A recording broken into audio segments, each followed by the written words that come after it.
Hey guys, welcome to another commentary done by Diggity. At the 6 o'clock location we have RedAlert as the orange Terran, almost said red. 12 o'clock position we have GurlPower as the green Zerg. I'm just going to refer to her as she, just because I'm going to assume this is female. I have no idea, honestly, because, you know, behind a name, how can you tell? This is on Desert Oasis, and I know the players complain a lot about this map. They're like, oh, imbalances and annoying cheese and things like that, but it makes for great commentary, so what can I say? So I'm excited about this map. Special apologies to the Reddit community for not getting this out sooner. This is only game 1. I haven't done game 2 or game 3 yet. And hopefully I'll get that out in the next couple days.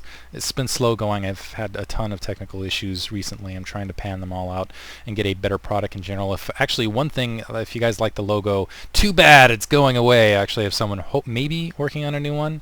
I didn't hear back from them. I was like, hey, can you make that in like blue and white? And then they were like, yeah, sure. And then I didn't hear back from them. So if you guys want to make me a logo, send it to me. Please do. I'm definitely looking forward to it. Front door seal here for RedAlert. Actually, not a full seal. Yeah, SCVs, even right there. You see the SCVs, drones, Zerglings, other little tidbits can pull out along that corner. Looks like we're seeing a gas opening from GurlPower going extractor first, and then going to go spawning pool to fall. And I've seen a lot of Zerg players do this, and I really like that play, because essentially what it's doing is it's more against Protoss than against Terran, but it's kind of forcing your opponent into a more tentative, more defensive position, because hey, you might be going one hatch, you might be going tech, things like that. You can still get the Zergling speed out, or you can skip Zergling speed and get tech out a lot faster. And I love Desert Oasis for this reason, because you can get an Overlord down here on this corner, check out both gas, and kind of have a better idea of what your Terran opponent's doing. Occasionally you'll see Ninja Marines run across there, but as long as you have a couple Zerglings out in the field, you can do a lot of damage to them. And if you have like 4 Zerglings along this corner, what you can do is kind of plant them low just in case there's a Marine wandering out here, and move an Overlord up and kind of take a look inside the base a little bit later down the line. By the time your second Overlord makes it down there, you can have 4 Zerglings not too far away, and go from there. And yeah, we're seeing spawning pool, I think either on 14 or 15 to follow. I didn't get a good look at it. And RedAlert just going in, scouting, doing a little bit. RedAlert's done very, very well in the Reddit tournaments thus far. I'm not sure if this is from the Reddit tournament or not. I believe it is, and I think it was somewhere in the semifinals, because this is a best of 3. If you want to participate in the Reddit tournaments, go ahead and go to reddit.com/r//starcraft. They have a fantastic community there. A little bit distracted because Nitro boosts very late. Usually when you see a Reaper opening, you'll see an 8 racks opening, or the equivalent of it. 8 racks? Yeah. Opening. Wow, StarCraft terminology catching me all of a sudden. You'll see an early racks before supply depot, let's put it that way, and the regular timing that goes from there, just to get into your opponent's space a little bit faster. But I do like this, and there's that Marine blocking that corner there, so hey, nice call Diggity earlier. But Nitro packs, yeah, you can speed up the Reapers, makes them more effective as kind of a delayed rush. Sorry about the frame rate loss, graphics card issues once again. We are seeing the second gas capped, but GurlPower is in fact going to see it, so she knows that there's kind of a higher level tech going. It looks like that second expansion has been taken in the meantime. And it looks like an SCV getting kind of chased down and a little bit low in health. I don't think it is going to survive. It's got 10 health and Zerglings close behind, but never mind, a Reaper right there to give it a high five and say, hey, what's up? Almost missing. Oh, never mind, it dies anyway. But a Zergling killed in revenge. Vengeance Reaper. But I love Reapers on Desert Oasis just because you've got so many little corners to work with and hop around and be annoying with. And it looks like we are seeing 2 barracks follow up, and we could see, it looks like more Reapers being produced. We could see a very heavy mid-game Reaper attack, Roach Warren going up, and also Metabolic Boost. The thing with Metabolic Boost, and this will kind of be the trick along the corner, it looks like a Queen slow boating it out here to the natural expansion. Getting assailed a little bit here by this Reaper. Really, this Queen not going to be that effective against this Reaper without the creep underneath, the kind of speed, and even then, with that Nitro boost, needs to be very careful, because, yeah, you can see we can just kite against this. I almost feel like once you see a Reaper with that speed boost as a Zerg player, particularly on a map like Desert Oasis, where it's not very claustrophobic, where you have a lot of open ground, things like that, and it's a lot of difficulty pinning a Reaper against any sort of wall, because they just don't exist on this map, upgrade to lair, you can cancel this metabolic boost, and more or less get some more gas, because your Zerglings aren't going to be doing much anyway. Because even, okay, this is a really good example of it, but just pretend even with the speed upgrade, not going to be that effective, and sorry about the frame rate problems right there. But yeah, Zerglings completely destroyed. The key for GurlPower now at this stage, and actually, yeah, more Reapers being produced, and it looks like we're going to see a 5 racks Reaper build from RedAlert, so going to go all Reaper in, and I like how he's doing this, only showing 1 rack's worth as Reaper, but I think GurlPower has to have a pretty solid idea of what's going on. The key for her actually at this stage stage is to get as many creep tumors out and as much creep out as possible. Get those overlords spewing that creep everywhere at this stage.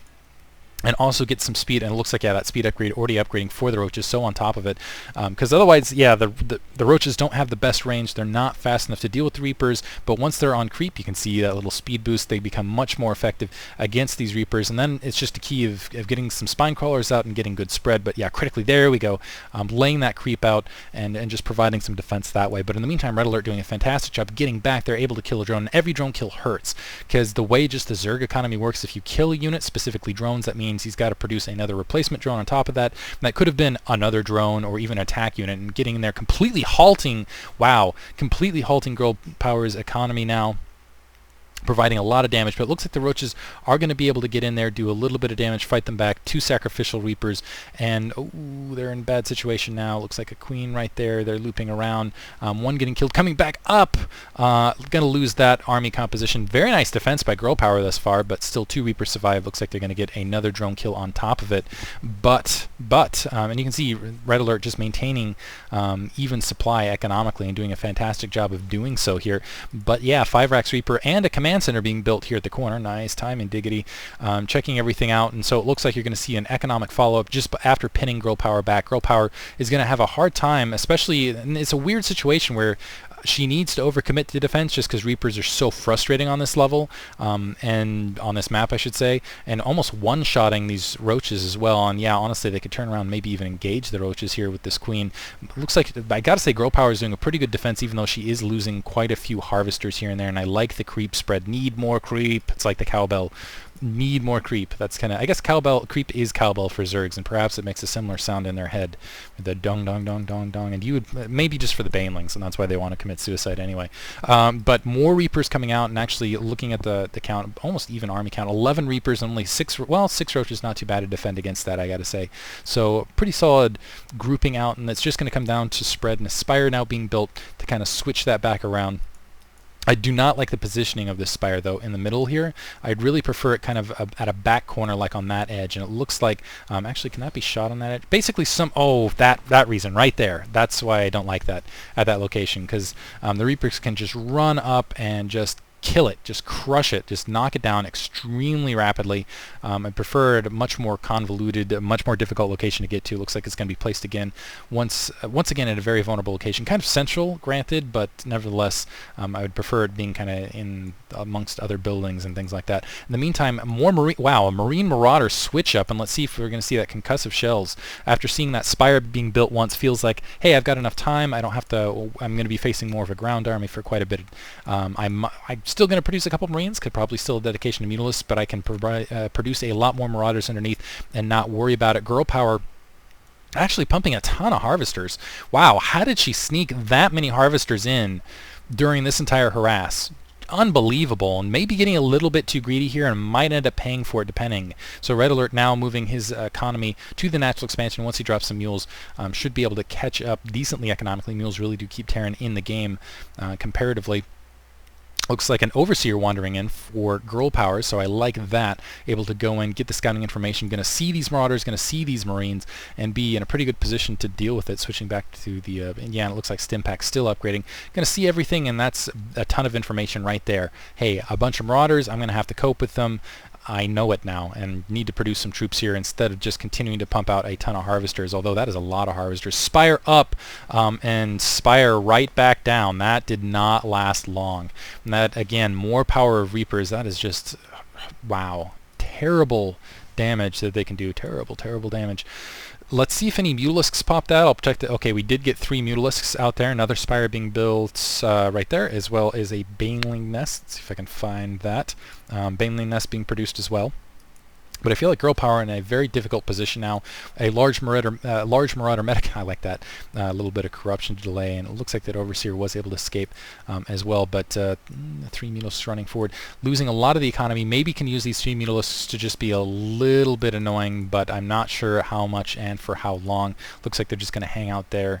Just 3 Mutalisks isn't much of a threat. A lot of Zerglings being produced in the Baneling Nest just up, and GurlPower now doing exactly what she needs to do, moving out for an attack. This is yeah, if you have the troops, if your opponent's staying back and taking expansion, a little bit greedy perhaps, checking the economic tab, still has a lot of harvesters up over and still doing a really good job with the economic output comparatively on top of the mules and everything else. 3 o'clock location, gold expansion being taken. The Marauders, Marines, Reaper starting to move out, but a counterattack, and if GurlPower can push this forward at the precise right moment, this could pay excellent dividends. Excellent to make a Wall Street metaphor for some reason. Banelings being upgraded, that natural expansion completely undefended. RedAlert's pretty much dedicating everything. Losing this 3 o'clock, nice cancel for GurlPower, and that was, she did not have a lot of time to get that cancel going. Rushing forward with a couple roaches, it looks like, and also I liked what RedAlert did there. Hid most of his army at the watchtower while just the Reapers went forward to do the rest of the damage, and that's what got those couple roach kills there. And now GurlPower is nothing at home base to really defend, trying to muster some forces along that back edge, but attacks happening at the natural expansion. It looks like just 2 or 3 banelings able to take out all sorts of SCVs, more roaches running down. It's going to turn into an elimination match here. Unfortunately, RedAlert not lifting his supply depots up. That would have been game, I think, almost. Well, maybe not, but close to game right there if he could have just lifted those supply depots, but he was too busy focusing, completely annihilating that natural expansion of GurlPower. The drones just sitting there eating some damage, being distracting while destruction is raining down inside RedAlert's base. Well, I guess the orange color is now matched by the orange flames that are sitting on top of everything. Looks like he's going to try to lift off to cope with this, and he's just getting annihilated at his main. This spine crawler is being planted. Some more banelings on the front. RedAlert running up very aggressively. Let's see if he can get it done. The banelings just now coming in. The banelings do a significant amount of damage to RedAlert's army, but not as much as GurlPower really wanted to, and this is going to be it. It's going to be defense elimination match. Looks like his base is completely breached. He's not going to get more out of his natural or main, so he needs to get it done here at the main. There's still some spine crawlers. Looks like just a couple handful of roaches, some more banelings actually able to land. The drones coming off the line. The overlords attacking forward. Everything here, the queens, the drones, the roaches, the banelings, and it looks like the drones, the roaches, and the queen are gonna get it done. Just a handful of marauders. It looks like just 6 level 1, sorry, that's a production. Marines just, there we go. 3 Marines left to RedAlert's main, and just, I wish I had that up a second ago. It would have been a lot more entertaining. Sorry about that. But now the Zerglings, the roaches, everything destroying right in the main. Just right plop there, hanging out, just chewing up some buildings, getting their iron in their diet. This is where RedAlert should probably GG, because that queen's still in play, still a lot of harvesters in play for GurlPower, in an excellent economic position. Looks like the Marines were trying to defend that natural expansion, just getting crushed right there, and now there's the other Marine. So all 3 Marines now dead. 8 SCVs to the line. Finally, those mulists that were built like an eon ago deciding to get into the fray, and they're like, hey, we were in this match too. GG from RedAlert. Hope you guys enjoyed it. That was game 1. I will have game 2 and game 3 out in the very near future. Hope you enjoyed it. Thanks for listening. If anybody knows anything about the noise issue with the static being a little bit louder in Windows 7 versus XP, let me know. Or if you have spare mic equipment, send it to me. That would be even better. Anyway, hopefully I'll have that up in the future. Thank you guys for listening. Hope you enjoy the logo. Should change in the near future. If you want to make me a new one, send it to me. PM it to me. That would be, hey, it might be on the videos. Thanks for listening.